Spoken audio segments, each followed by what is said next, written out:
Good morning बच्चों, आप सभी का स्वागत है आपके अपने प्यारे से YouTube channel together with maths by engineer Vikas Singh पे। बच्चों, हम लोगों ने अपने पिछले लेक्चर्स में आव्यूह के अंतर्गत हम लोगों ने पढ़ा था संक्रियाएं। जिस संक्रिया में बच्चों हम लोगों ने पिछले क्लासेस में देखा था एक बहुत ही महत्वपूर्ण संक्रिया जो कि था आव्यूह से आव्यूह का गुणनकर। ठीक है, आव्यूह से आव्यूह का गुणन में हम लोगों ने पढ़ा था बापू कि किस प्रकार से एक आव्यूह को किसी दूसरे आव्यूह से गुणा किया जाता है। इस चीज़ के बारे में बच्चों हम लोगों ने पिछले लेक्चर्स में देखा था और मैंने वहाँ पे आपको दो तरीका सिखाया था, जिस दो तरीका की मदद से आप आव्यूह का आव्यूह से गुणन कर सकते हैं। और आव्यूह का आव्यूह से गुणन करने के लिए मैंने कुछ बच्चों कुछ कंडीशंस भी बताया था आपको। तो वो कंडीशंस आपको याद होगा कि किस प्रकार हम किसी आव्यूह का आव्यूह से गुणा कर सकते हैं, और अगर नहीं कर सकते हैं तो उसके लिए कंडीशन क्या था, क्यों नहीं हो सकता, ये सारा रीज़न मैंने पिछले क्लासेस में बच्चों आपको बताया था। तो आज के लेक्चर में क्या करने वाले बाबू, तो आज के लेक्चर में हम लोग सीखने वाले हैं कुछ क्वेश्चंस, जो मैं आपको कुछ क्वेश्चंस दिखाऊंगा करके, जहां मैं आपको आव्यूह से आव्यूह का गुणन करके बताऊंगा कि अलग अलग वैरायटी के अगर क्वेश्चन होते हैं तो उन चीज़ों को कैसे बनाया जाता है। तो मैंने पिछले लेक्चर्स में आपको बस एक एग्जाम्पल बताया था और उस एग्जाम्पल में मैंने आपको दो मेथड करके सिखाया था। तो आपको एक चीज़ समझ में आया होगा कि जो दूसरा मेथड मैंने बताया था बच्चों, एक ऊर्ध्वाधर रेखा और एक हॉरिजेंटल लाइन, ठीक है, मतलब क्षैतिज रेखा खींच करके मैंने एक कंडीशन सिखाया था कि किस प्रकार से एक तरीका बताया था जहां आप आव्यूह को आव्यूह से गुणन कर सकते हो। ठीक है, तो चलिए बच्चों कुछ क्वेश्चंस देखते हैं आज हम लोग। तो आज के लेक्चर में बच्चों हम लोग कुछ क्वेश्चंस देखेंगे आव्यूह के ऊपर गुणा कैसे किया जाता है उसका, और साथ साथ एक और संक्रियाएँ हम लोग सीखेंगे बाबू, जो कि है हमारा transpose of A matrix, that is आव्यूह का परिवर्त। तो हम लोग सीखेंगे आव्यूह का परिवर्त कैसे ज्ञात करते हैं। तो चलिए बच्चों सबसे पहले तो कुछ क्वेश्चंस देख लेते हैं। तो ध्यान से देखिए, मैंने पिछले लेक्चर में आपको एक ही एग्जांपल करवाया था, तो मैं आपको आज कुछ और भी एग्जांपल्स करवाऊंगा जहां मैं आव्यूह को आव्यूह से गुना करके आपको दिखाऊंगा। तो देखिए बच्चों, मान लीजिए हमारे पास एक ए नाम का आव्यूह दिया गया है, जिसका अवयव है बाबू 1 2 3, ठीक है, और हमारे पास एक बी नाम का आव्यूह है बाबू, जिसका अवयव आपको दिया गया है क्या, तो ध्यान से देखिए, जिसके अवयव दिए गए हैं -1 2 चलो 0, ठीक है। ये हमारे पास एक ए नाम का अवयव है, दूसरा बी नाम का अवयव है, और आपसे बोला गया बाबू, ठीक है, ए गुना बी तथा बी गुना ए ज्ञात करें। ठीक है, यदि ए बराबर इतना कॉमा बी बराबर इतना, तो ठीक है, ए गुना बी तथा बी गुना ए ज्ञात करें। ये क्वेश्चन है बच्चों हमारे पास। ठीक है, तो ध्यान से देखिए बच्चों, आपका हल मैं आपको दिखा रहा हूँ करके। ठीक है, तो बच्चों यहाँ पे हमारे पास दो क्वेश्चन है। सबसे पहला क्वेश्चन है आपको ए गुना बी ज्ञात करने के लिए बोला गया है, और दूसरा क्या है बाबू, बी गुना ए ज्ञात करने के लिए बोला गया। तो सबसे पहले हम ए गुना बी ज्ञात करने का कोशिश करते हैं। तो ध्यान से देखिए बाबू, दिया गया क्या है, तो दिया गया है, ठीक है, ए मतलब 1 2 3, और दूसरा क्या दिया गया है बाबू, बी, जो कि क्या है, तो जो कि हमारा एक और आव्यूह है जो दिया गया है कितना, -1 2 और 0।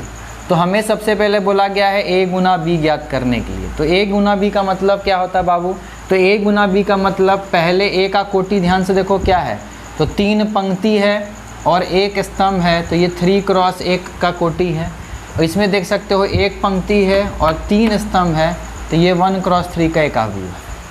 मैंने क्या बताया था बाबू, अगर हमें ए गुना बी ज्ञात करना है तो ए का हम देखेंगे, ठीक है, स्तंभ, ठीक है ना, ये पंक्ति ये स्तंभ, और बी का मतलब दूसरा आव्यूह का हम क्या देखते हैं, पंक्ति देखते हैं। अगर दोनों एक जैसा दिखता है तो इन दोनों आव्यूह का गुणन हो सकता है, मतलब ए गुना बी हो सकता है। अगर ए हमारा पहला आव्यूह है, बी हमारा दूसरा आव्यूह है, तो पहले आव्यूह का स्तंभ संख्या और दूसरे आव्यूह का पंक्ति संख्या एक समान होना चाहिए। तो एक समान आपको दिखाई दे रहा है, अगर ऐसा है तो ए गुना बी हम ज्ञात कर सकते हैं। देखिए कैसे ज्ञात करेंगे बच्चों, ध्यान से देखिएगा। तो ये हमारे पास ए गुना बी है, तो ए गुना बी मतलब ये 1 2 3 को गुना करना है किससे, तो गुना करना है बाबू -1 2 और 0 से। ठीक है, तो आपको पता है बाबू, जब ए गुना बी करने जाओगे तो आप इतना तो समझ रहे हो कि हमारे पास अब एक आव्यूह ही आएगा रिजल्ट के तौर पे। लेकिन ध्यान से देखिएगा बाबू, जो हमारे पास आव्यूह आने वाला है उस चीज़ को अगर आप ध्यान से देखोगे, हमारे पास जो आव्यूह आने वाला है बाबू, उस आव्यूह को अगर आप ध्यान से देखोगे तो वो आव्यूह एक 3x3 का ही आव्यूह आएगा। क्यों? तो 3x3 का आव्यूह बच्चों इसीलिए आएगा क्योंकि आप देख सकते हो, मैंने आपको बताया था कि जितना पंक्ति और जितना स्तंभ हमारा बच जाता है, देख लो ध्यान से, ये 3 पंक्ति बच गया है और 3 स्तंभ बच गया है, तो जो बच जाता है उतना ही का हमारा नया आव्यूह का कोटि बन जाता है। तो देख सकते हो जो हमारा एक नया आव्यूह बन करके आएगा उसका कोटि क्या होगा बाबू? तो उसका कोटि होगा हमारा 3x3। तो चलिए इतना तो हम समझ गए कि हमारा इस आव्यूह का कोटि कितना होगा बाबू। तो इस आव्यूह का कोटि हमारा होगा 3x3, ठीक है। तो अगर इस आव्यूह का कोटि हम लोगों को 3x3 दिखाई दे रहा है तो अवयव कितने होंगे? तो कुल मिला करके 9 अवयव दिखाई देंगे। तो वो 9 अवयव कैसे लिखेंगे? ध्यान से देखिए। तो पहला मेथड से मैं बना रहा हूँ बाबू, ये फर्स्ट मेथड से मैं आपको बना के दिखाता हूँ। जो हम लोगों ने 2 मेथड सीखा था तो मैं दोनों मेथड से आपको बना करके दिखाता हूँ। देखिए ध्यान से, हमेशा पहला वाला का पंक्ति और दूसरा वाला का स्तंभ गुना होता है पहले। तो ध्यान से देखिएगा, हमें कुल मिलाकर के 9 अवयव चाहिए बाबू। यहाँ पे 9 अवयव में कुल दिखाई देगा। तो वो 9 अवयव कैसे पता करेंगे? तो ध्यान से देखिए, ये पहला पंक्ति का, ठीक है ना, अवयव है और ये पहला स्तंभ का अवयव है। तो 1 1 मल्टीप्लाई होगा तभी A11 मिलेगा, मतलब 1 × -1। तो 1 × -1 कितना हो गया बाबू? -1, ठीक है। तो देखिए A11 का पहला अवयव मिल गया हमें -1। उसी तरह से ये पहला पंक्ति और ये दूसरा स्तंभ है तो 1 2। तो A11 हमें तो मिल गया, ये 1 1 किए तो A11 मिल गया। और पहला पंक्ति दूसरा स्तंभ है तो पहला पंक्ति और दूसरा स्तंभ जब गुना करोगे बाबू तो ध्यान से देखो, ये एक अवयव ये दूसरा अवयव, ये दोनों गुना होगा तो 1 2 2, ठीक है। उसी तरह से पहला पंक्ति और तीसरा स्तंभ का अवयव गुना होगा तो 1 0 कितना बाबू? तो 1 0 हो गया 0। तो आप देख सकते हो हमारा पहला पंक्ति का 3 अवयव मिल गया है, जो कि हमारा एक नया मैट्रिक्स का होगा, ठीक है। उसी प्रकार से अब ये दूसरा पंक्ति पहला स्तंभ के अवयव से गुना होगा तो 2 - 1 -2, ठीक है। फिर 2 2 4 और 2 0 0, ठीक है। उसी तरह से तीसरा पंक्ति अब इस सारे स्तंभ से गुना होगा तो ध्यान से देखिए, 3 - 1 -3, ठीक है। 3 2 6 और 3 0 0। तो आप देख सकते हो बाबू कि हमारे पास एक और आव्यूह आंसर के तौर पे हमारे पास आ चुका है, जिसका कोटि कितना है? 3x3 है। तो ये पहला से गुना हुआ तो A11 मिला, पहला दूसरा स्तंभ से गुना हुआ तो A12 मिला, पहला तीसरा से गुना हुआ स्तंभ से तो A13 का अवयव मिल गया। फिर दूसरा पंक्ति पहला स्तंभ से गुना हुआ तो दूसरा पंक्ति पहला स्तंभ से मतलब 2 1, तो देखिए 2 1 पे अवयव दिख गया। दूसरा पंक्ति दूसरे स्तंभ से गुना हुआ तो A22 का अवयव मिल गया 4। फिर दूसरा पंक्ति तीसरा स्तंभ के अवयव से गुना हुआ तो हमें 0 मिल गया। उसी तरह से तीसरा पंक्ति पहला स्तंभ से गुना हुआ तो A31, तो A31 का अवयव कितना आया? -3। फिर तीसरा पंक्ति दूसरा स्तंभ से गुना हुआ तो A32 का अवयव कितना आया? 6। और फिर तीसरा पंक्ति तीसरा स्तंभ से गुना हुआ तो अवयव कितना आया? 0। तो ये हम लोगों ने फर्स्ट मेथड से देखा कि A गुना B हम कैसे प्राप्त कर सकते हैं। उसी प्रकार से अगर मैं सेकेंड मेथड का बात करूँ, दूसरा मेथड, तो अगर A गुना B आपको प्राप्त करना तो उसके लिए मैंने तरीका क्या सिखाया था? एक क्षैतिज रेखा और एक ऊर्ध्वाधर रेखा खींचिए, ठीक है। अब ध्यान से देखो बाबू, आपको क्या करना है? A का पंक्ति यहाँ लिखना है, पंक्ति के अवयव, और दूसरा जो अवयव है उसके स्तंभ का अवयव यहाँ लिखना है। तो ध्यान से देखिए, इस A में पंक्ति कितने हैं? 3 हैं, पहला पंक्ति दूसरा पंक्ति और तीसरा पंक्ति। तो पहला पंक्ति का अवयव सिर्फ और सिर्फ 1 है, ठीक है, तो बस मैंने 1 लिखा। दूसरा पंक्ति का अवयव कौन है बाबू? सिर्फ और सिर्फ 2 है। और तीसरा पंक्ति का अवयव कौन है बाबू? सिर्फ और सिर्फ 3 है। तो मैंने इस तरफ लिख दिया पहला अवयव का जो भी पंक्ति था उसके अवयव को। फिर इधर क्या लिखते हैं बाबू? तो स्तंभ के अवयव को, दूसरा अवयव के स्तंभ का अवयव। देखो ये पहला स्तंभ है तो पहला स्तंभ का अवयव कौन है? -1 है सिर्फ। दूसरा स्तंभ का अवयव 2 और तीसरा स्तंभ का अवयव 0, ठीक है। अब गुना होगा कैसे? 1 × -1 -1, 1 2 2, 1 0 0, 2 - 1 -2, 2 2 4, और 2 0 जा 0, 3 - 1 जा -3, 3 2 जा 6 और 3 0 जा 0। तो आप देख सकते हो बच्चों, आपके पास एक अवयव आया और उस अवयव का अवयव कौन होगा जो इसके अंदर दिखाई दे रहा, मतलब -1 2 0, -2 4 0, -3 6 और 0, जो कि एक 3 × 3 का अवयव आया है। यही हमारा A गुना B है। देख लीजिए आप, फर्स्ट मेथड से भी यही आंसर आया था और सेकंड मेथड से भी यही आंसर आया। दोनों क्या है बाबू, सेम है। तो आपको मैंने दोनों मेथड से निकाल करके दिखा दिया कि A गुना B क्या आया। और आपको इतना तो समझ में आ गया होगा बाबू कि जो सेकंड मेथड मैंने बताया है ये ज़्यादा आसान है, ये जल्दी समझ में आता है और जल्दी बन भी जाता है। ये थोड़ा सा क्या होता है, कन्फ्यूज होने लगता है बच्चा। इसीलिए मैं खुद बोलूँगा कि आप सेकंड मेथड को प्रीफर कीजिए, सेकंड मेथड के हिसाब से बनाइए, आपके लिए ज़्यादा अच्छा रहेगा और सहूलियत रहेगा। ठीक है, तो चलिए हम लोगों ने देखा बाबू कि A गुना B हमारा क्या आया है। ध्यान से देखिए, हमारा A गुना B क्या आया है। उसी प्रकार से बाबू हम निकालेंगे क्या, B गुना A। तो आप वीडियो पॉज करके पहले A गुना B उतार लीजिए, जो मैंने बताया है सिखाया उसके हिसाब से कि A गुना B दोनों मेथड से किस प्रकार से ज्ञात कर सकते हैं। ठीक है, चलिए अब देखेंगे बाबू B गुना A क्या आएगा। तो ध्यान से देखिए, B गुना A कैसे निकालेंगे। तो हमें अब ज्ञात करना है क्या बाबू, तो हमें अब ज्ञात करना है B गुना A। तो ध्यान से देखिएगा, B गुना A का मतलब इस बार, ठीक है, ध्यान से देखिएगा क्या करना है। इस बार आप B गुना A जब ज्ञात करने बोला है तो हमारा पहला अवयव का काम कौन करेगा, B। ठीक है, तो इस बार हम ध्यान से देखिए सेकंड वाला पार्ट का ज्ञात करने जा रहे हैं। तो इस बार दिया गया में क्या लिखेंगे, पहले B लिखेंगे और फिर A लिखेंगे, क्योंकि हमें B गुना A ज्ञात करना है। तो B क्या है बाबू, तो B है हमारे पास, ठीक है, -1 2 0, ठीक है, ये B दिया गया है। और A क्या है बाबू, तो A है हमारे पास 1 2 और 3। जब आपको B गुना A ज्ञात करना है तो पहला अवयव कौन होगा, B होगा। इसका देखिए बाबू, पंक्ति 1 है और स्तंभ 3 है, तो ये 1 × 3। दूसरा अवयव कौन है, 3 पंक्ति है और 1 स्तंभ है, तो इसका कोटि कितना होगा, 3 × 1। तो हमें B गुना A ज्ञात करना है। क्या B गुना A ज्ञात कर सकते हैं? तो ध्यान से देखिए, तरीका क्या सिखाए थे हम लोगों ने। B गुना A अगर ज्ञात करना है तो पहला मैट्रिक्स सब काम A B करेगा, दूसरा का काम कौन करेगा, A। तो पहला अवयव का स्तंभ संख्या और दूसरा अवयव का पंक्ति संख्या एक समान होना चाहिए। तो दिख रहा है, तो हम लोगों ने समझ लिया कि जब दोनों एक समान है तो हम बोल सकते हैं B गुना A ज्ञात हम कर सकते हैं। तो देखिए बच्चों, B गुना A कैसे ज्ञात करेंगे, तो सेकंड मेथड के हिसाब से निकालिए, ज़्यादा आसान है। ठीक है, तो देखिए B गुना A ज्ञात करना है तो हमारे पास पहला अवयव B है, तो B का पंक्ति कौन है बाबू, तो B में एक ही पंक्ति है, तो सारे अवयव को लिख लो। तो क्या है, -1, 2 और 0। इस एक पंक्ति के अवयव कौन कौन थे, -1 2 और 0। और दूसरा अवयव कौन है, दूसरा अवयव ये है, तो उसका कोटि का अवयव लिख लो, सॉरी उसका स्तंभ का अवयव लिख लो। तो इसमें एक ही स्तंभ है और उसका अवयव कौन है बाबू, 1, 2, 3। ठीक है, अब खुद समझ रहे हो कि इसका जो भी आंसर आएगा बाबू, जो भी आंसर आएगा वो 1 × 1 का एक अवयव बनेगा। क्यों, क्योंकि देख लो 1 बचा है, तो इसका जो भी आंसर आएगा वो 1 × 1 का मैट्रिक्स होगा, मतलब उसमें सिर्फ एक ही अवयव पाया जाएगा। तो चलिए देखिए, एक ही अवयव दिखाई देगा भी, ये इससे गुना होगा। तो पहला से कॉमा के चलते प्लस, दूसरा से कॉमा के चलते प्लस, तीसरा से। तो ध्यान से देखिए, -1 1 जा -1 प्लस 2 2 जा 4 प्लस 0 3 जा 0। तो आप देख सकते हो बाबू, 4 - 1 कितना, 3 3 + 0 का मतलब 3।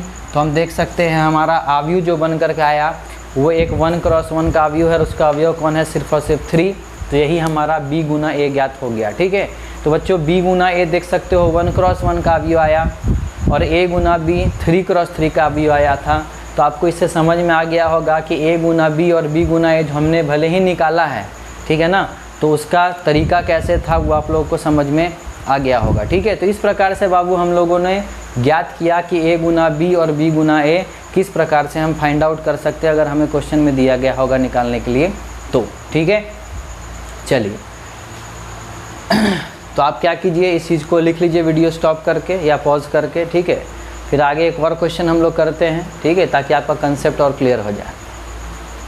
चलिए अब एक और क्वेश्चन बनाते हैं बाबू, फिर उसके बाद हम लोग अवयव का परिवर्त पढ़ लेंगे, एक और संक्रियाएं देख लेंगे अवयव के ऊपर जो लगती है।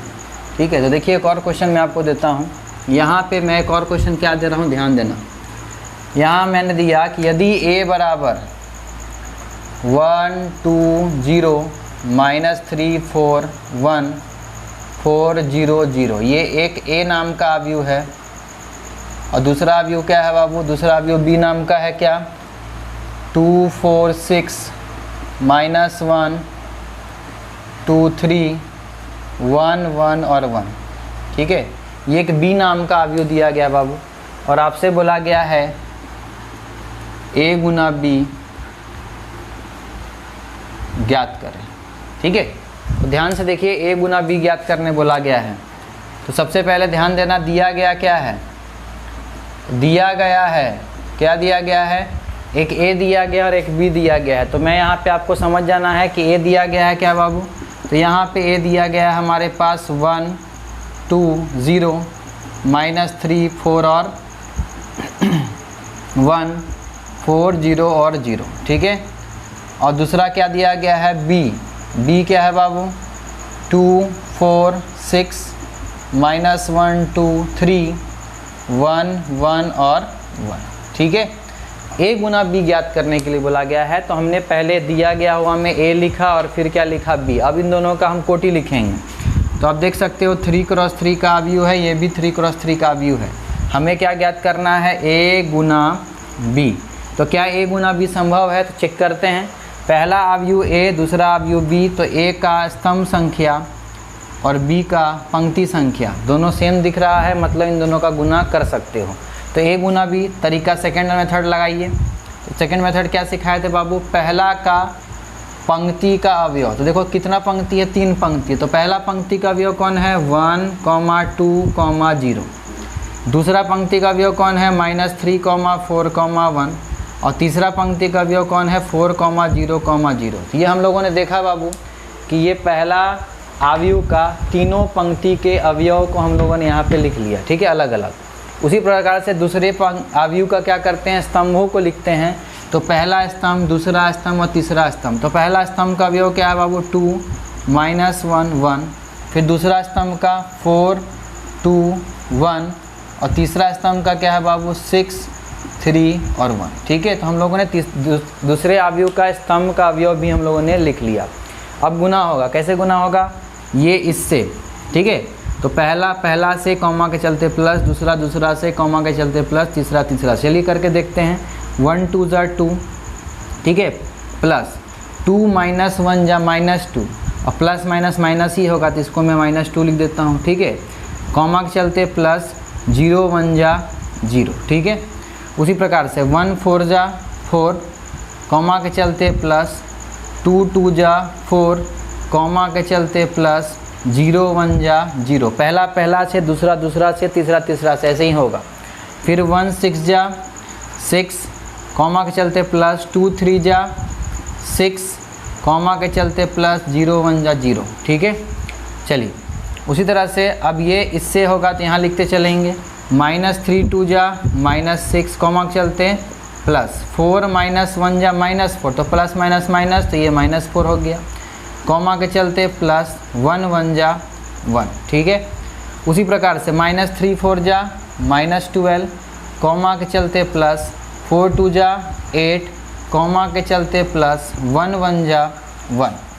फिर यहाँ देख लीजिए, -3 × 6 -18, 4 3 जा 12, तो कॉमा के चलते प्लस, 4 3 जा 12 आया। फिर कॉमा के चलते प्लस, 1 1 जा कितना होगा बाबू? 1। ठीक है, उस तरह से नीचे आ जाओ, इससे गुना करेंगे। 4 2 जा 8, 0 -1 जा 0 ही होता है और 0 1 जा भी 0 ही होता है। ठीक है, फिर 4 4 जा 16, कॉमा के चलते प्लस, 0 2 जा 0 और 0 1 जा भी 0। फिर 4 6 जा 24, यहाँ भी 0 + 0 ही आएगा। ठीक है, तो आप देख सकते हो कि ये 3 और 3 बच गया था, तो हमारा जो भी नया अवयव गुना हो करके आएगा वो भी एक 3 × 3 का ही बनेगा। आपको देख करके समझ में आ ही रहा होगा, क्योंकि बच गया है 3 और 3, तो 100% हमारा अवयव जो नया बनेगा वो 3 × 3 का ही बनेगा। तो आप देख सकते हो 9 अवयव होंगे, चेक कर लो। 1 2 3 4 5 6 7 8 9 अवयव बन रहे हैं ना। चलो, 2 में से 2 गया 0, 0 + 0 बाबू कितना आएगा? 0। 4 + 4 8, 8 + 0 कितना हो गया? 8। 6 + 6 12 + 0 का मतलब 12। -6 -4, ठीक है, -6 -4 -10, -10 + 1 -9, -12 + 8 -4, -4 + 1 ये हो गया -3, -18 + 12 कितना बाबू -6, -6 + 1 -5, ठीक है। ये 8 + 0 + 0 ये 8 हो जाएगा बाबू। 16 + 0 + 0 कितना 16, ये 24 + 0 + 0 कितना हो गया 24। तो आप देख सकते हो हमने a गुना b ज्ञात किया और a गुना b हमारा कितना आया है, ये हमारा आंसर आया है। तो इस तरह से आप बाबू आसानी से a गुना b ज्ञात कर सकते हो। तो ये बच्चों हम लोगों ने एक मेथड सीख लिया जिस मेथड के जरिए हम ज्ञात कर सकते हैं अवयव का अवयव से गुणन, ठीक है।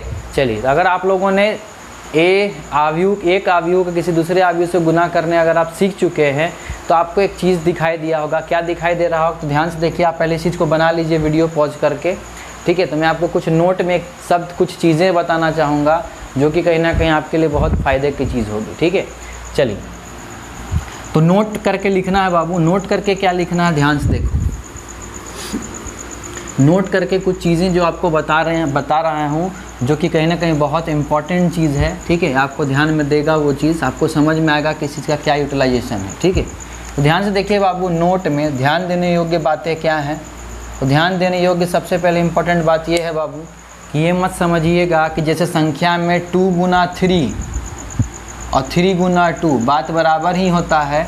ये संख्या में होता था कि 2 गुना 3 या 3 गुना 2 6 ही होता, बात बराबर है। तो वैसा अवयव में नहीं होता है बाबू। a गुना b और b गुना a बराबर कभी नहीं होता। अभी आप लोगों ने जस्ट देखा था जब मैंने इस लेक्चर का शुरुआत किया था, वहाँ आपको a b निकाल के दिखाया था और b a भी निकाल करके दिखाया था।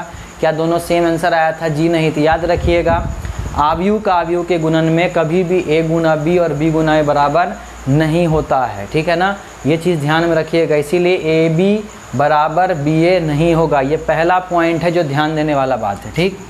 दूसरा पॉइंट, किसी भी अवयव को, ठीक है ना, किसी भी अवयव के, ठीक है ना, उसी के, ठीक है, एक आइडेंटिटी मैट्रिक्स से गुना करोगे, ठीक है। अगर किसी अवयव के का गुना किससे करोगे तो याद रखिएगा गुना होना भी चाहिए, गुना होना भी संभव होना चाहिए, ठीक है। अगर किसी अवयव का गुना आप किससे करोगे? आइडेंटिटी मैट्रिक्स, ठीक है। आइडेंटिटी मैट्रिक्स का मतलब तत्समक अवयव, ठीक है। अगर करते हो तो रिजल्ट हमेशा आपको क्या मिलेगा? ए ही मिलेगा, ठीक है। जैसे एग्जाम्पल के तौर पे ध्यान से देखिएगा, मैंने a बराबर दे दिया बाबू 2 3 4 और 5, ठीक है। तो आपसे मैंने पूछा a गुना i2 क्या होगा। i2 क्यों मैंने लिखा? क्योंकि मैंने आपको क्या बताया, अगर कोई अवयव है और उसी का सेम कोटि वाला, ये 2 × 2 का है ना, ठीक है ना, 2 × 2 का है। तो मान लो मैंने आइडेंटिटी मैट्रिक्स तत्समक अवयव लिया वही 2 × 2 का, ठीक। क्यों? क्योंकि मैंने आपको क्लियरली एक चीज़ पहले ही समझा दिया है कि जो तत्समक अवयव होता है बाबू एक प्रकार का वर्ग अवयव होता है। तो उसका कोटि आपको हमेशा 2 × 2 3 × 3 इस टाइप का मिलेगा, ठीक है। तो मैंने क्या बोला, एक a नाम का अवयव हो तो उसका अगर कोटि 2 × 2 है तो आपके पास तत्समक अवयव भी 2 × 2 का ही होना चाहिए, ठीक है। अगर इन दोनों को आप गुना करते हो, मतलब 2 3 4 5 का गुना आप किससे करते हो? तत्समक अवयव जिसका कोटि 2 × 2 है, मतलब 1 1 0 0 ही ना होगा तत्समक अवयव 2 × 2 वाला, ठीक है। तो इससे गुना करोगे तो ध्यान से देखो, गुना करते समय आपको क्या नज़र आएगा, ठीक है। पहला का पंक्ति, ठीक है ना, और दूसरा का स्तंभ, तो 1 0 और 0 1, 2 1 जा 2 प्लस 3 0 जा 0, 2 0 जा 0 प्लस 3 1 जा 3, 4 1 जा 4 प्लस 5 0 जा 0, 4 0 जा 0 प्लस 5 1 जा 5। ध्यान से देखो बाबू, आपको भी एक 2 × 2 का अवयव मिला अभी भी, ठीक है। और अवयव क्या मिला? 2 3 4 और 5। तो ध्यान से देखिए, a गुना i मैंने जैसे ही किया तो हमें वापस से a ही मिल गया। तो इसीलिए बोला गया है कि अगर किसी भी अवयव का गुना किसी उसी के सेम कोटि वाले तत्समक अवयव से करते हो तो रिजल्ट हमेशा आपको क्या मिलेगा? a ही मिलेगा। या आप बोल सकते हो i का गुना किससे करो? a से करो, तो ही आपको हमेशा क्या मिलेगा? a ही मिलेगा। तो ये चीज़ आप ध्यान दीजिएगा, बहुत ही इम्पॉर्टेंट और समझने वाला है, ठीक है। तीसरा चीज़ है ना, तीसरा चीज़ क्या है बाबू? ध्यान से देखिए, अगर आपके पास a ब्रैकेट में b + c है, ठीक है ना, a एक अवयव है और ब्रैकेट में b प्लस सी एक अवयव है, तो आप इस चीज़ को ऐसे भी लिख सकते हो। कैसे? a सबसे पहले गुना होने जाएगा किससे? b से, तो a b प्लस फिर a किससे गुना होने जाएगा बाबू? c से, तो a c। तो याद रखिएगा a जा रहा है तो जिस तरह से जा रहा है वैसे ही गुना होकर के लिखाना चाहिए। अब ये नहीं कि a b की जगह आप यहाँ b a लिख दो और a c की जगह आप c a लिख दो, वो गलत हो सकता है। ठीक है, याद रखिएगा अगर a गुना होने जा रहा है तो पहले a गया है तो इसीलिए पहले a फिर b प्लस फिर a गुना गया होने किससे? c से, तो a c। इसी तरह से होगा, यहाँ c a लिख दोगे तो मिस्टेक हो जाएगा। ठीक है ना, याद रखिएगा जिस ऑर्डर में जा रहा है गुना होने के लिए वैसे ही दिखाएगा।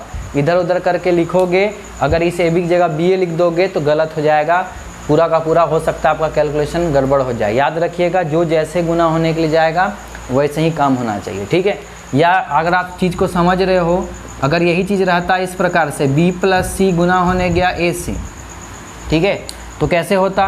तो देखिए पहले ये जाएगा किससे गुना होने? a से, तो ये क्या हो जाएगा बाबू? b a। ठीक है, b जाएगा किससे गुना होने? a से, तो b a प्लस c गुना होने जाएगा किससे? a से, तो इसको लिखेंगे c a। तो जो पहले है दूसरा से गुना होने गया तो पहला के अवयव इससे गुना हुआ प्लस फिर दूसरा का अवयव इससे गुना हुआ। तो जिस ऑर्डर में दिख रहा है उसी ऑर्डर में लिखिएगा, नहीं तो गलती हो जाएगा। ये कुछ ध्यान देने योग्य बातें हैं बाबू, तो इस चीज़ को आप ध्यान से लिख लीजिएगा। ठीक है, ऑब्जेक्टिव क्वेश्चन के तौर पे आपसे पूछा जा सकता है, इसीलिए इन चीज़ों को ध्यान में रखिएगा। तो उम्मीद करता हूँ कि अवयव का अवयव से गुणन आपको समझ में आ गया होगा। अगर ये कंसेप्ट क्लियर हो गया है बाबू, तो अब नेक्स्ट हम लोग एक और संक्रियाएँ पढ़ते हैं जो कि हमारा है अवयव का परिवर्त। तो पहले आप इन चीज़ों को लिख लीजिए, फिर हम लोग बात करते हैं अवयव के परिवर्त के बारे में। चलिए बच्चों, हम लोग पढ़ते हैं अपने संक्रियाओं में सबसे आखिरी संक्रियाएँ जो हमारी थी, तो अवयव का परिवर्त। ये हमारा क्या है बाबू? अवयवों के ऊपर जो संक्रियाएँ हम लोग लगाते हैं उस संक्रियाओं में से हमारा ये आखिरी संक्रिया है। ठीक है, तो वो संक्रिया क्या है बाबू हमारा? तो उसको हम लोग बोलते हैं अवयव का परिवर्त, या इंग्लिश में इसको क्या बोलते हैं? Transpose of a matrix. ठीक है, परिवर्त का मतलब क्या होता है? परिवर्त का मतलब होता है ट्रांसपोज। ठीक है, तो ये परिवर्त, अवयव का परिवर्त का मतलब क्या है? तो चलिए समझते हैं अवयव का परिवर्त का मतलब क्या होता है। देखिए मैंने यहाँ पे कुछ लिखा है, इससे आपको समझाने का कोशिश करूँगा कि अवयव के परिवर्त का मतलब क्या होता है। देखिए बच्चों क्या बोला गया है? बोला गया यदि ए कोई अवयव है, ठीक है, यदि ए कोई अवयव है तो उस अवयव के पंक्तियों तथा स्तंभों को परस्पर विनिमय करने से, ठीक है, क्या बोला गया? यदि ए कोई अवयव है तो उस अवयवों के पंक्तियों तथा स्तंभों को परस्पर विनिमय करने से जो अवयव प्राप्त होता है उसे अवयव का परिवर्त कहते हैं। तो ये देखने के बाद समझ में हो सकता नहीं आ रहा होगा, लेकिन मैं जब एग्जाम्पल से आपको समझाऊंगा तो ये चीज़ क्लियर हो जाएगा। तो ध्यान से देखिए क्या है। मान लीजिए हमारे पास एक ए नाम का अवयव दिया गया है जो है 1 2 3 4 5 और 6। ठीक है, ये हमारा क्या है बाबू? 2 पंक्ति है और 3 स्तंभ। ठीक है, तो यहाँ बोला गया यदि कोई ए नाम का अवयव है, तो चलिए ए नाम का अवयव मैंने ले लिया। ठीक है, इस ए नाम के अवयव के पंक्तियों तथा स्तंभों को परस्पर विनिमय करने से, पंक्तियों तथा स्तंभों का परस्पर विनिमय करने का मतलब होता है कि इस अवयव का जो पंक्ति दिख रहा है बाबू, इस अवयव का जो पंक्ति दिख रहा है, तो पंक्ति कौन कौन है बाबू? तो देखो एक R1 नाम का पंक्ति है और एक R2 नाम का पंक्ति, ये हमारे पास 2 पंक्ति हैं। तो बोला गया है जो आपके पास अवयव दिख रहा है उन अवयव के या तो पंक्ति को समझ लो या तो स्तंभों का, दोनों का परस्पर विनिमय कर दो। परस्पर विनिमय का मतलब होता है कि दिमाग में एक चीज़ बैठा लीजिए, पंक्ति को स्तंभ बनाना या तो स्तंभ को पंक्ति बनाना। ठीक है, कैसे बनेगा ध्यान से सुनिएगा। तो अगर मान लो ये हमारा ए नाम का अवयव है तो इस ए नाम के अवयव का ये हमारा पहला पंक्ति, ये दूसरा स्तंभ। ठीक है, तो इसका परस्पर विनिमय करना है, मतलब जो पंक्ति दिख रहा है बाबू उसको स्तंभ बना दो। देखो ये हमारे पंक्ति हैं, 2 पंक्ति हैं, इनको स्तंभ बनाना, मतलब ये सभी लेटे हुए तो इनको खड़ा कर दो। तो R1 ऐसे था तो R1 को ऐसे कर दो, मतलब हो जाएगा 1 2 3। ठीक है, फिर R2 ऐसे लेटा हुआ था तो इस R2 को खड़ा कर दो, तो क्या हो जाएगा 4 5 और 6। ठीक है, तो हम बोल सकते हैं कि हमारा जो अवयव था उस अवयव के पंक्ति को मैंने क्या बना दिया? स्तंभ बना दिया। या उल्टा देख लो, जो स्तंभ था चेक करके देख लो, यही सब स्तंभ था ना, C1 C2 और C3 जो स्तंभ था चेक कर लो, वो ऑटोमेटिक पंक्ति बन चुका है। देखिए स्तंभ ऐसे खड़ा था, देखो वो लेट चुका है, पंक्ति बन गया। ये दूसरा स्तंभ देखो खड़ा था, देखो ये लेट चुका है, पंक्ति बन गया। ये तीसरा स्तंभ जो खड़ा था वो देखो लेट चुका है, मतलब पंक्ति बन गया। मतलब सीधी सी बात है, जो पंक्ति था वो स्तंभ बन गया, या बोल सकते हो जो स्तंभ था वो पंक्ति बन गया। मतलब पंक्ति और स्तंभों का परस्पर विनिमय हो गया, मतलब इंटरचेंज हो गया। जो पंक्ति था वो स्तंभ बन गया, जो स्तंभ था वो पंक्ति बन गया। तो इससे जो एक नया आव्यूह आपको दिखाई दे रहा है बनते हुए, उसी आव्यूह को हम लोग बोलते हैं, इस दिए गए आव्यूह का क्या निकाले हम, ट्रांसपोज। तो ये ट्रांसपोज क्या होता है, ए का परिवर्त क्या होता है। तो ए का परिवर्त अगर आपको कभी भी ज्ञात करने के लिए बोला जाए तो याद रखिएगा, जो पंक्ति है उसको स्तंभ बना दीजिए, या तो जो स्तंभ है उसको पंक्ति बना दीजिए। तो कोई एक ही चीज़ याद रखिए, दिमाग में फिट कर लीजिए, पंक्ति को स्तंभ बनाना है। तो देखिए पंक्ति को स्तंभ बना दिए हम लोग, है ना।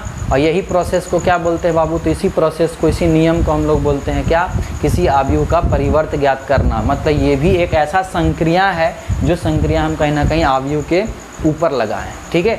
तो ये इस प्रकार से बाबू हम लोग क्या ज्ञात करते हैं, किसी भी आव्यूह का परिवर्त। जो भी आव्यूह का परिवर्त ज्ञात करने बोले, चुपचाप उस आव्यूह में मौजूद जो पंक्ति था उसको आप स्तंभ बनाने का कोशिश करो, उससे एक आव्यूह मिलेगा, वही आव्यूह हमारा ट्रांसपोज कहलाएगा उस आव्यूह का, ठीक है। तो आप देख सकते हो इस ए नाम के आव्यूह का पंक्ति का कोटि क्या था, 2 क्रॉस 3। तो इस ए ट्रांसपोज का कोटि देख लो जस्ट उल्टा हो गया होगा। देखो 3 पंक्ति और 2 स्तंभ आ गया, मतलब 3 क्रॉस 2 हो गया। 2 क्रॉस 3 था, क्या बन गया, 3 क्रॉस 2। तो उन्हीं चीज़ों को समझाया गया है कि आव्यूह के परिवर्त को ए ट्रांसपोज या ए के ऊपर डैश से दर्शाया जाता है।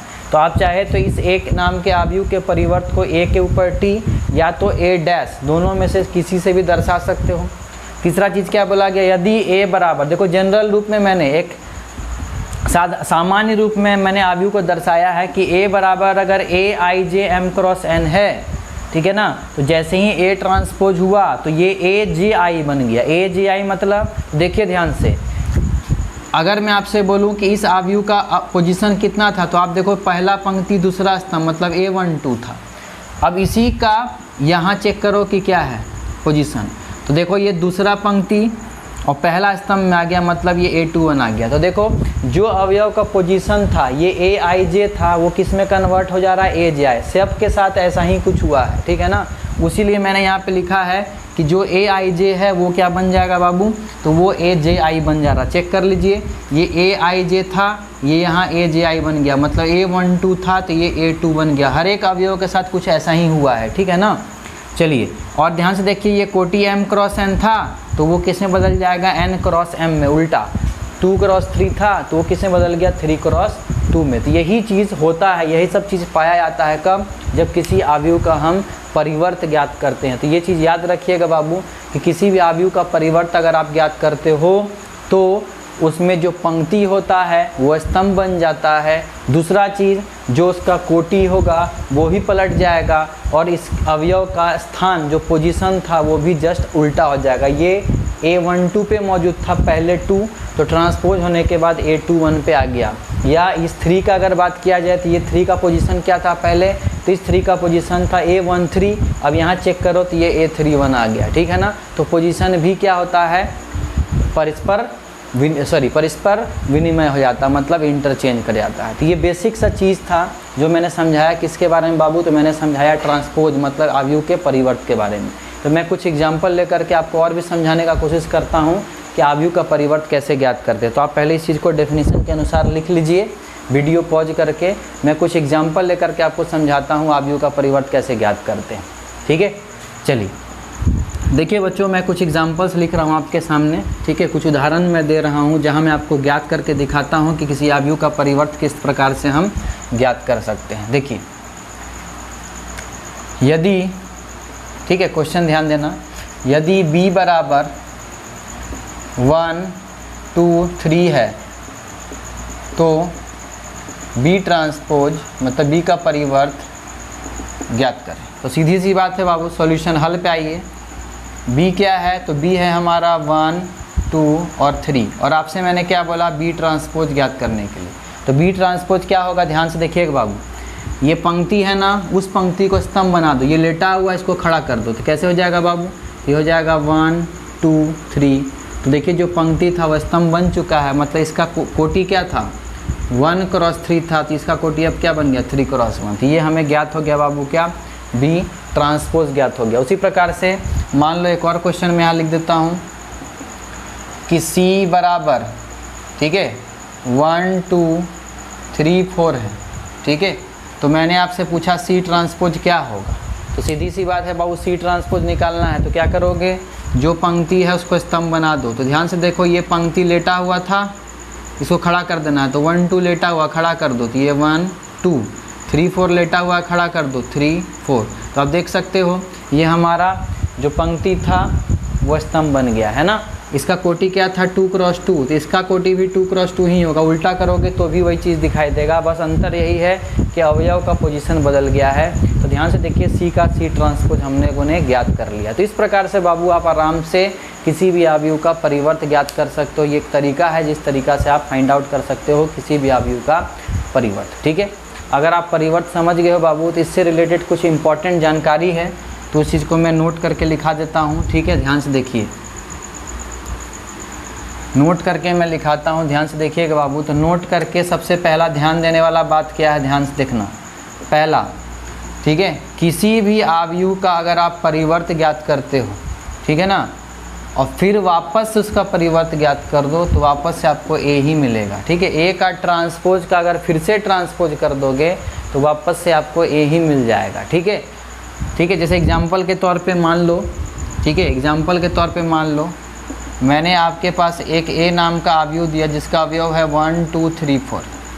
मैंने आपसे बोला इसका ए ट्रांसपोज क्या होगा, तो आप लिखोगे 1 2 3 4। जो पंक्ति था वो स्तंभ बन गया, ठीक। अब इस ए ट्रांसपोज के सामने आपको एक मैट्रिक्स दिख रहा है, तो वापस से इसका अगर ट्रांसपोज करेंगे तो ए ट्रांसपोज का फिर से ट्रांसपोज कर दिया, तो फिर इसका क्या होगा, जो पंक्ति है वो स्तंभ बन जाएगा, मतलब 1 3 2 4। तो ध्यान से देखिए बाबू, जब ए ट्रांसपोज का ट्रांसपोज किए, ए ट्रांसपोज का ट्रांसपोज किए तो ये आया, और ये क्या है, सेम वही ए नाम का मैट्रिक्स है। मतलब किसी भी अवयव को अगर आप 2 बार परिवर्त ज्ञात करते हो तो वापस से वही अवयव आपका आंसर के तौर पे निकल करके आ जाएगा। तो ये पहला ध्यान देने वाला बात है, ऑब्जेक्टिव के तौर पे आपसे पूछा जा सकता है। दूसरा, ठीक है, अगर आपके पास ए गुना बी का ट्रांसपोज करने बोले, ठीक है ना, तो ये मत समझना कि ये ए ट्रांसपोज गुना बी ट्रांसपोज होगा, जी नहीं। याद रखिएगा कभी भी आपको ए गुना बी का होल ट्रांसपोज करने बोलता है, मतलब ए और बी को गुना कर दिया तो एक अवयव मिलेगा, और उसका अगर ट्रांसपोज करने बोलता है तो वो हमेशा बी ट्रांसपोज गुना ए ट्रांसपोज के बराबर होगा, ना कि ए ट्रांसपोज गुना बी ट्रांसपोज के बराबर, ठीक है। आप अपना मन से एक ए और बी नाम का अवयव लीजिएगा, ए और बी को गुना कीजिएगा, फिर उसका ट्रांसपोज निकालिएगा, चेक कीजिएगा आपका LHS में क्या आया, ठीक। उसी प्रकार से बी ट्रांसपोज और ए ट्रांसपोज अपना मन से बी का ट्रांसपोज निकाल करके एक मैट्रिक्स बना लीजिएगा RHS में, और फिर ए नाम का जो अवयव दिया गया आप लोगों ने एज्यूम किया था उसका ट्रांसपोज ले लीजिएगा, और दोनों को गुना करके देखिएगा आपको दोनों वैल्यू सेम दिखाई देगा, मतलब LHS बराबर क्या दिखाई देगा, RHS। इस टाइप का क्वेश्चन हम लोग करेंगे, लेकिन आप ध्यान देने वाली बातों में इन चीज़ों को ज़रूर लिख लें, क्योंकि ये आपके काम का चीज़ है, आपको समझ में आएगा। ये इंपॉर्टेंट कुछ ध्यान देने योग्य बातें हैं जिनका इस्तेमाल कहीं ना कहीं ऑब्जेक्टिव क्वेश्चंस के तौर पे कर लिया जाता है, ठीक है। किसी भी अवयव का 2 बार ट्रांसपोज करोगे तो वही अवयव मिल जाएगा। ए गुना बी का होल ट्रांसपोज किसके बराबर होता है, तो बी ट्रांसपोज गुना ए ट्रांसपोज के बराबर होता है। ये ध्यान दीजिएगा, ये कुछ ध्यान देने वाली बातें हैं जो आपको याद रखनी है, क्वेश्चन में ऑब्जेक्टिव क्वेश्चन के तौर पर पूछ लिया जाता है, ठीक है। चलिए, तो मेरे ख्याल से आपको समझ में आ गया होगा बाबू कि अवयव का परिवर्त कैसे ज्ञात करते हैं, और साथ साथ कुछ इम्पोर्टेंट खास तौर पे ध्यान देने वाली बातें हैं जो कहीं ना कहीं हमें पता होना चाहिए था। तो ये कुछ इम्पोर्टेंट चीज़ें हैं बाबू, याद रखिएगा। चलिए एक और प्रॉपर्टी आपको यहाँ लिखवा देता हूँ, इस चीज़ को भी लिख लीजिएगा। अगर आपके पास a प्लस बी या माइनस बी, ए प्लस बी हो या तो माइनस बी हो, और पूरे का होल ट्रांसपोज हो, तो इसको आप लिख सकते हो A transpose plus B transpose या A transpose minus B transpose, ठीक है। ये भी प्रॉपर्टी आप लिख लीजिएगा याद से कि अगर ए प्लस बी का होल ट्रांसपोज रहे तो इसको आप A transpose plus B transpose लिख सकते हैं, या तो ए माइनस बी का होल ट्रांसपोज रहे तो इसको आप A transpose plus B transpose लिख सकते हैं। ये सब कुछ रिजल्ट है, कुछ प्रॉपर्टी है जो ऑब्जेक्टिव क्वेश्चन में आपसे पूछा जा सकता है, इसीलिए इन चीज़ों को आप ध्यान में रखिएगा, याद करके रखिएगा, ठीक है। तो ये कुछ इंपॉर्टेंट चीज़ें हैं बच्चों, तो आपको ध्यान में रखना है, ठीक है। तो मेरे ख्याल से आपको समझ में आ गया होगा कि अवयव के ऊपर किस किस प्रकार के संक्रियाओं को लगाया जाता है और उससे रिलेटेड कैसा कैसा क्वेश्चंस वगैरह पूछा जाता है, तो वो मैंने आपको आज के लेक्चर में समझा दिया, ठीक है। तो इस प्रकार से बाबू अवयव के ऊपर जो संक्रियाएं हम लोगों ने पढ़ी थी, जो भी संक्रियाएं हम लोगों को देखना था वो सारा बाबू आज हमारा कंप्लीट हो गया है। अब इन्हीं के ऊपर क्वेश्चन हम लोग करेंगे बाबू नेक्स्ट क्लास में। जब नेक्स्ट क्लास में हम लोग मिलेंगे तो वहाँ पे अवयव का योग, ठीक है, अवयव का व्यवकलन, ठीक है, अवयव का अवयव से गुणन, अवयव का किसी अचर से गुणन, ठीक है ना, या बोल सकते हो अधीश से गुणन, और अवयव का परिवर्त, इन सब से रिलेटेड कुछ क्वेश्चंस हम लोग देखेंगे जो कि हमारा एनसीईआरटी एक्सरसाइज का होगा। और अगर वीडियो बच्चों पसंद आ रहा है, सारा चीज़ अगर आपको अच्छे से समझ में आ रहा है तो प्लीज़ वीडियो को ज़रूर लाइक कीजिएगा, ठीक है। और कुछ भी प्रॉब्लम हो तो वीडियो में जा कर के आप कमेंट सेक्शन होता है उस चैनल पे जा कर के आप कमेंट में मुझे कमेंट कीजिए, या मेरे व्हाट्सएप नंबर पे आप मुझे अपने जो भी प्रॉब्लम से जो भी डाउट है उनको आप मुझे ज़रूर शेयर कीजिए, ठीक है। तो वीडियो अगर पसंद आ रहा है बच्चों तो लाइक ज़रूर कीजिएगा और कोशिश कीजिए कि इस वीडियो को जितना हो सके शेयर करें, ताकि जो बच्चे कहीं ना कहीं नहीं पढ़ पा रहे हैं वो बच्चे इन चीज़ों का इस्तेमाल करके पढ़ सके और अच्छा कर सके। तो चलिए बच्चों, मिलते हैं नेक्स्ट क्लास में, तब तक के लिए bye bye, take care and शुभ रात्रि।